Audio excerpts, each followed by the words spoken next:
There's an inspiring story from the 1968 Olympics in Mexico City that I can't remember all the details of, but I do remember enough to use the story. This is a normal preacher thing, and we'll make up details to fill in where we don't have the actual facts. But anyway, there was a runner, an African runner from one of the African countries who this was in the marathon event. He stumbled and fell and injured himself pretty severely toward the end of the race. It's a 26 and 2/10 of a mile race. And he was so hobbled that he was the last one across the finish line, literally hours behind the other runners.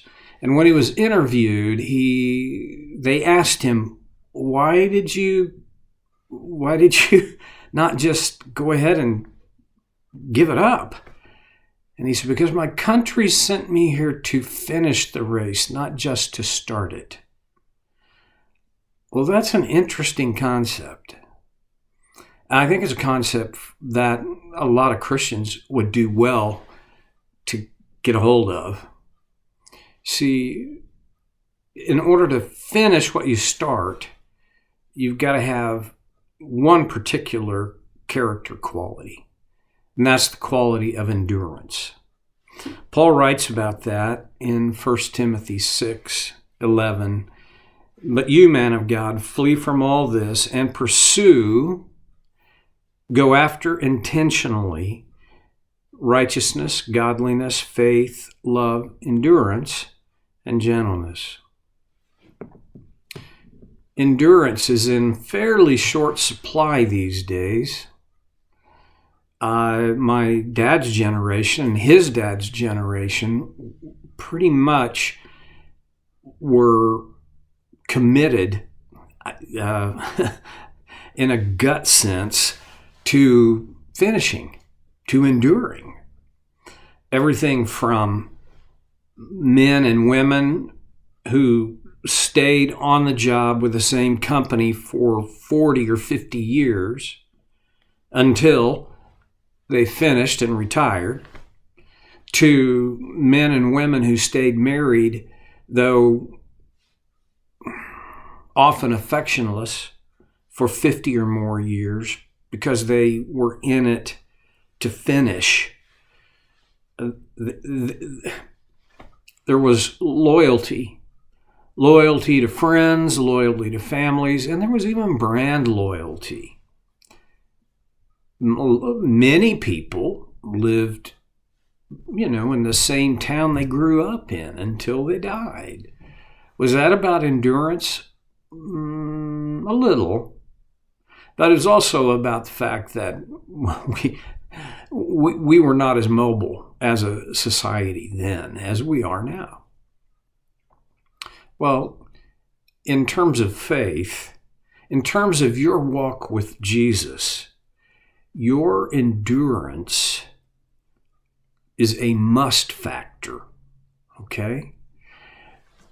You and I will never be able to nurture and harvest the blessings of our walk with God without endurance. It strikes me as an issue with particularly American Christians, and I think this is because I'm an American and I see American Christians all the time. But I sense that we have quite a smaller, I don't know how to even phrase it, our levels of endurance are less than generations before. And there's a lot of reasons for this. I think, and I don't want to get lost in looking at the bark on the trees and lose sight of the forest. But it is worth saying our culture, our cultural values and norms today revolve around the idea of comfort and convenience. We have technologies that help us with this. We have a general sense that we're supposed to be comfortable. We're supposed to be happy. Things are supposed to work out for us. Our forebears didn't have that same understanding. Look into Paul's life. Let's go back a long time, a couple of thousand years. Let's look at the frame of reference that he worked with for his entire life and ministry, especially from what we have as Acts chapter 9 onward, his conversion to Christ onward.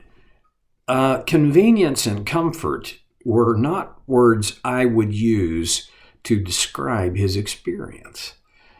His travel, there was nothing convenient and almost nothing comfortable about traveling in Paul's day, which is one of the reasons why few people traveled very far from home. He traveled. I mean, he crossed the known world, the Roman Empire, mainly on foot, not even on a donkey or a horse or in a carriage, and then across the Mediterranean in ships, a couple of which wrecked. I just don't see it. I look at his experience with people. His experience with people was neither comfortable nor convenient. He met opposition almost on every front, and to some degree, and in one case to the extent that he was stoned and left for dead. Okay, so am I advocating an idea that says if you're going to be a Christian, you need to seek out discomfort. You need to seek out situations that are inconvenient. I'm not saying that. They'll find you. I guess what I'm saying is, as a whole, for those of us in the West, in the first world especially, our endurance muscles have atrophied. We don't endure very well. I have friends, as a matter of fact, today I'm going to go to the memorial service for a friend who I count as a dear friend, who since about age 8 has been confronted with lots of discomfort and lots of inconvenience. Lost both of his legs to diabetes. He had a kidney transplant. He had a half dozen or more eye surgeries. He was, he was a walking miracle. But boy, did he endure.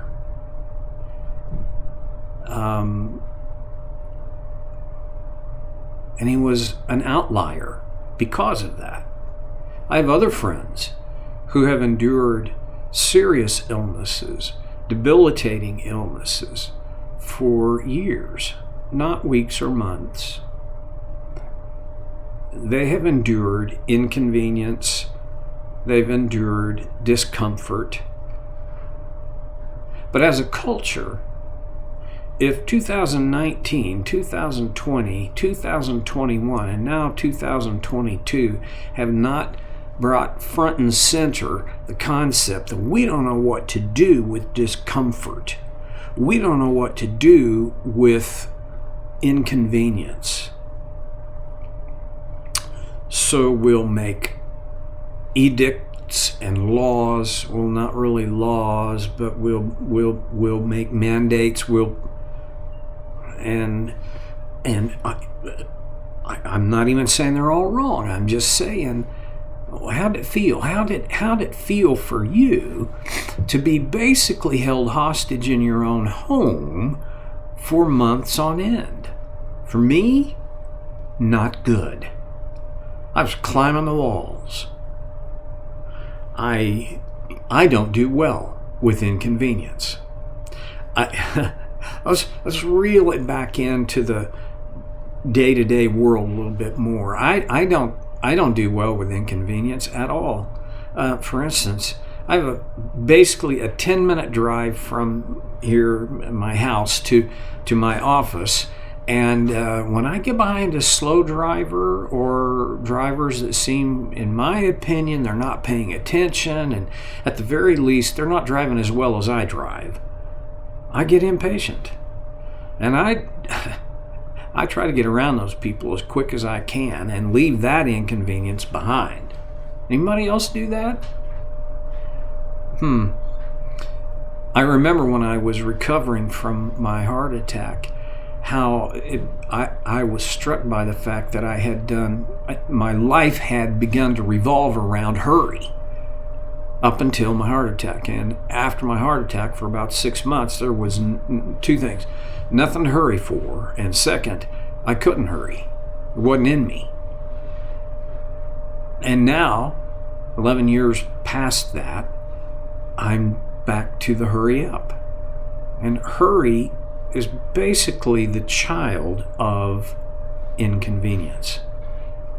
Well, I guess what I'm saying, in terms of my walk with Christ, I also get impatient. To endure requires patience. To bear up under, to persevere. And in my walk with Christ, the depth of my walk and the breadth of my walk with Him, my connection to Him, and the vibrancy of my life and faith are connected to my endurance.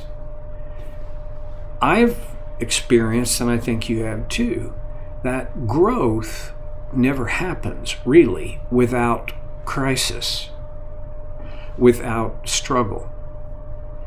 And if you are going to make it through a crisis, if you're going to make it through a struggle, it's going to require endurance. And Paul writes to Timothy, pursue endurance. How do you do that? I'm going to suggest, in our walk with Jesus, in our relationship to God through Him, by His grace, endurance comes down to breathing deeply of God's grace and doing what's next. Take a deep breath. Drink in God's grace. God doesn't need to pour out more grace on us. It's already all being poured out, but we do have to embrace it for ourselves. Endurance is you and me drinking deeply of God's grace and doing what's next. Very quickly, I want to say, one of the things that doesn't mean is doing what's way down the line, getting hung up with fearing or thinking about or even planning what's way down the trail. Trust God, drink deeply of His grace, and do what's next. What's next? Might be just a small step. God gives us everything we need for life and godliness, according to 2 Peter.